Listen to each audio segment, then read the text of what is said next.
Hello class 11। तो कैसे हैं आप लोग? Welcome back to my channel Sujit Singh the commerce battleground. तो क्लास 11 आपकी होप इकोनॉमिक्स की क्लासेस बहुत अच्छे तरीके से आप ले रहे हैं। चलिए, अब हम आप लोग के लिए एक नया अनाउंसमेंट, और वो ये है कि हम लोग अकाउंटेंसी को भी 100% सिलेबस यहाँ कवर करने वाले हैं। जी हाँ, आपने बिल्कुल सही सुना। यानी कि जो बच्चे ऑनलाइन पढ़ रहे हैं, जो यूट्यूब के थ्रू पढ़ रहे हैं, उनके लिए ये एक अच्छा मौका है। आप हमारे साथ जुड़िए और हम आपके सिलेबस को कंटिन्यू करेंगे। जो बच्चे ऑफलाइन क्लासेस लेना चाहते हैं, हमारा एडमिशन ओपन है द गुरु 91 अकेडमी। आप आराम से हमारे नंबर पे कॉल करके आप एडमिशन ले सकते हैं। बच्चों, फेस टू फेस बैच जो होता है वहां पर थोड़ा सा फायदा ये होता है कि आप लोग को प्रॉपर गाइडेंस मिल जाता है। आप एक कंट्रोल्ड इन्वायरमेंट के अंदर में पढ़ाई करते हैं, है ना। आपको रेगुलर टच में रहते हैं, कोई प्रॉब्लम होता है तो आप तुरंत कनेक्ट कर सकते हैं। और 100% सिलेबस यहाँ पे भी होगा, वहां पे भी होगा, लेकिन थोड़ा बहुत डिफरेंसेस तो रहता है, ये आपको पता है ना। जैसे, तो चलिए अब हम अपने इस सेशन को स्टार्ट करते हैं। Year 2025-26 class 11 accountancy. चलिए,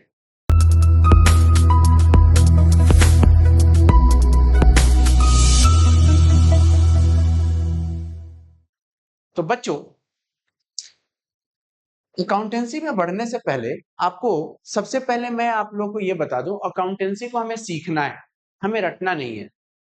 ठीक है, बहुत सारे बच्चे रट रहे होंगे। आपको रटना नहीं है, सारी चीजें आपको सीखना है। अपने डेली बेसिस के एक्टिविटीज को लेकर मैं आप लोग को एक एग्जाम्पल बताऊंगा, और उस एग्जाम्पल के थ्रू हम क्या करेंगे, अपने चैप्टर नंबर 1 को कवर कर लेंगे। जी हाँ, चैप्टर नंबर 1 को हम अच्छे तरीके से कवर कर लेंगे। तो आइए शुरू करते हैं। सबसे पहली बात बच्चों, अगर मैं आपसे क्वेश्चन पूछूं, अकाउंटिंग क्या है?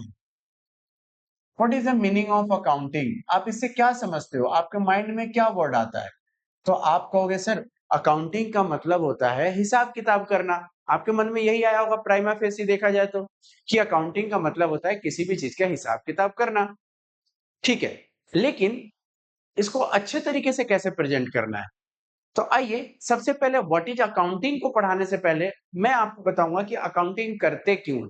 उसके बाद हम चलेंगे व्हाट इज अकाउंटिंग, फिर उसके हम डिस्कस करेंगे उसके ऑब्जेक्टिव्स क्या है, लिमिटेशंस क्या है, प्रोसेस क्या है, फंक्शंस क्या है, हर एक चीज हम डिस्कस कर लेंगे। लेकिन सबसे पहला question, why we do accounting. तो चलिए, इसी चीज को समझाने के लिए मैं आप लोग के साथ में सबसे पहले एक एग्जाम्पल लेता हूं। एग्जाम्पल को बहुत ही अच्छे से समझिएगा बच्चों। ये मान लीजिए मिस्टर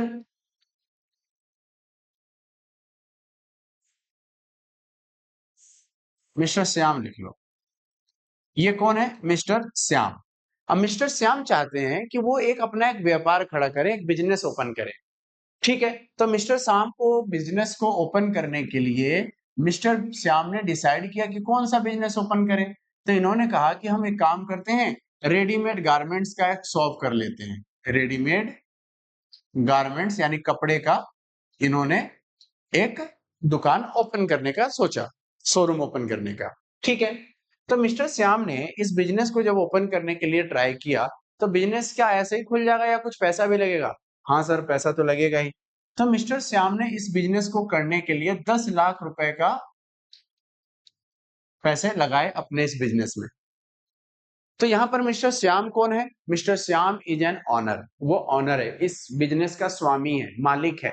ठीक है, अब एक मालिक के द्वारा किसी भी बिजनेस को स्टार्ट करने के लिए शुरुआत में जो पैसे लगाए जाते हैं उसको बोला जाता है कैपिटल। क्या बोलते हैं?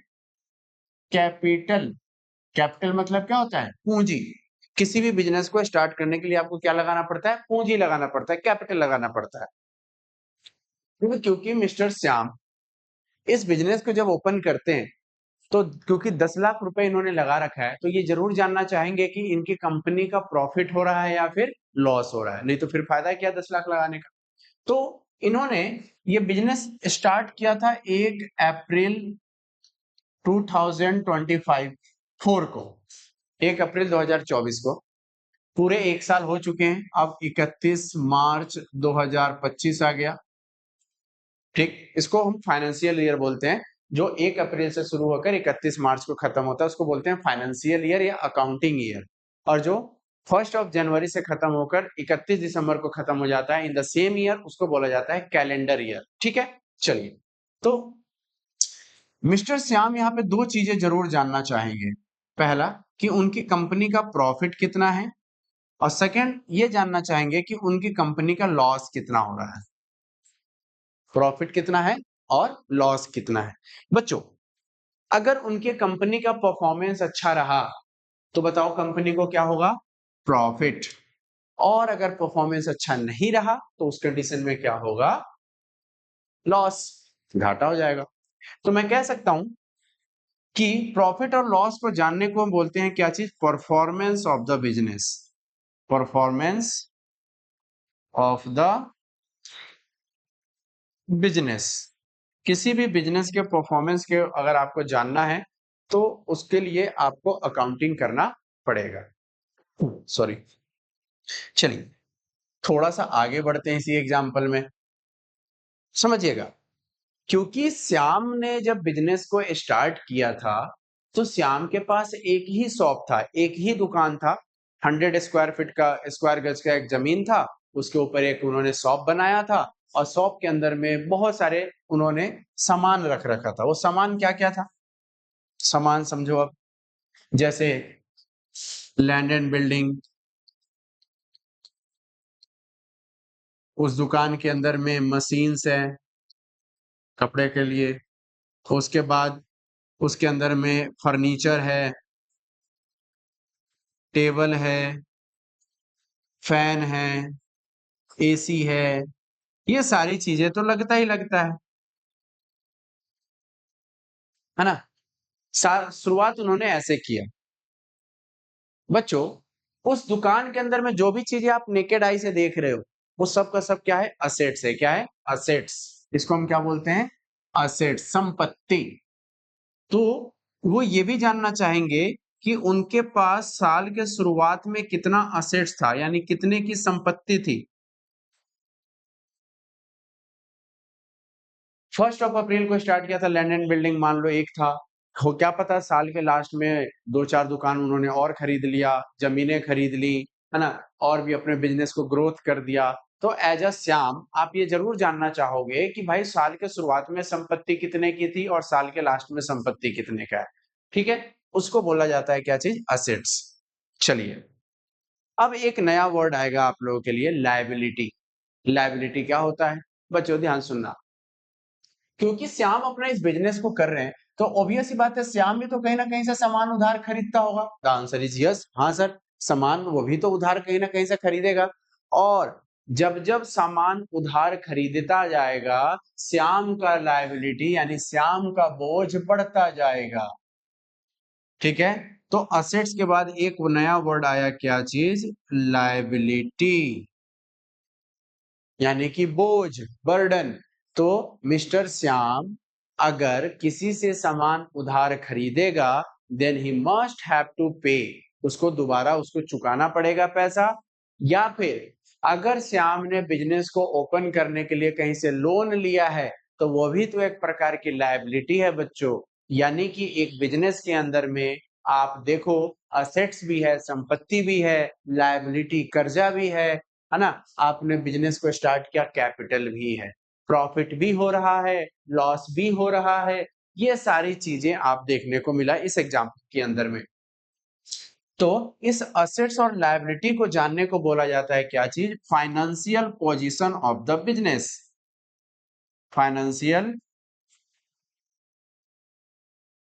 पोजीशन ऑफ द बिजनेस, कि आपके कंपनी का फाइनेंशियल पोजीशन क्या है। भाई आपकी कंपनी की लायबिलिटी नहीं है, बोझ नहीं है बिल्कुल भी, सिर्फ संपत्ति संपत्ति है, इसका मतलब आपकी कंपनी का फाइनेंशियल पोजीशन बहुत अच्छा है, बेहतरीन है।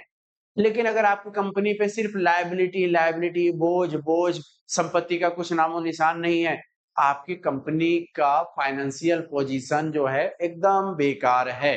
फाइनेंशियल मतलब होता है वित्तीय, है ना, वित्त। जैसे हमारे यहाँ का वित्त मंत्री कौन है, सेम उसी तरीके से यहाँ पर भी। तो फाइनेंशियल पोजीशन को जानने के लिए हमें असेट्स लायबिलिटी जानना होगा और साथ ही साथ कैपिटल। कैपिटल, ठीक है।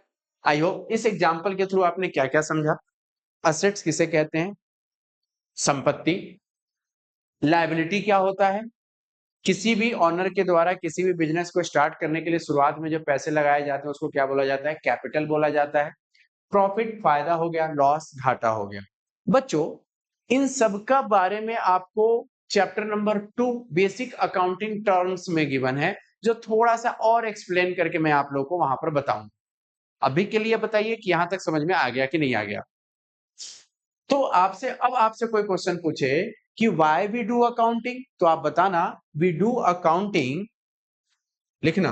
आप यहां पर आंसर क्या लिखोगे, we do accounting to know the, क्या चीज को जानने के लिए बताओ, know the financial position of the business and performance of the business, performance of the business and हम जानते हैं कि फाइनेंशियल पोजीशन के अंदर में क्या चीजें आता है बच्चों, असेट्स कितना है, लायबिलिटी कितना है, कैपिटल कितना है। अब परफॉर्मेंस का मतलब क्या हो गया, कंपनी का प्रॉफिट कितना है, कंपनी का लॉस कितना है। इसीलिए हम क्या करते हैं, अकाउंटिंग करते हैं। अब आप मुझे फटाफट जरा बताइएगा कि क्या आपने इससे पहले इस तरीके के एग्जाम्पल के थ्रू आपने कहीं समझा था। ठीक है, तो बच्चों जब हम अकाउंटिंग करेंगे ना तो उसको बड़ा बेस और एकदम ग्राउंड लेवल से करने का एक मजा अलग होता है। अगर आप यूट्यूब पे भी हो कोई दिक्कत नहीं है, लेकिन आपको डिसिप्लिन मेंटेन करना होगा, है ना। पूरा वीडियो आपको देखना होगा, तभी जाकर आप चीजों को अच्छे तरीके से और बेहतरीन तरीके से समझ पाओगे। ठीक है, तो ये हमारा एक टॉपिक हो गया व्हाई वी डू अकाउंटिंग। तो आई होप यहाँ तक आपको अच्छे तरीके से समझ में आ गया है। अगर आप इसका नोट लेना चाहते हैं तो आप इसका स्क्रीनशॉट ले सकते हो बच्चों। ये नेक्स्ट क्लास के अंदर में इसी एग्जाम्पल को मैं कंटिन्यू करूंगा। ये सिर्फ एक इंट्रो वीडियो था अकाउंटिंग के लिए। होप आप लोग को अच्छे तरीके से समझ में आ गया होगा, आप इसका स्क्रीनशॉट ले सकते हैं। नेक्स्ट लेक्चर के अंदर में इसी एग्जाम्पल को मैं कैरी फॉरवर्ड करूंगा और वहां पर आपको मैं समझाऊंगा कि एक्चुअली में अकाउंटिंग का प्रोसेस क्या है, अकाउंटिंग कहते किसे हैं, लिमिटेशंस, ऑब्जेक्टिव्स, फंक्शंस, हर एक चीज को हम कवर कर देंगे ओनली 2 वीडियोस के अंदर में। तो चलिए मिलते हैं हम लोग नेक्स्ट वीडियो में, तब तक के लिए बाय बाय।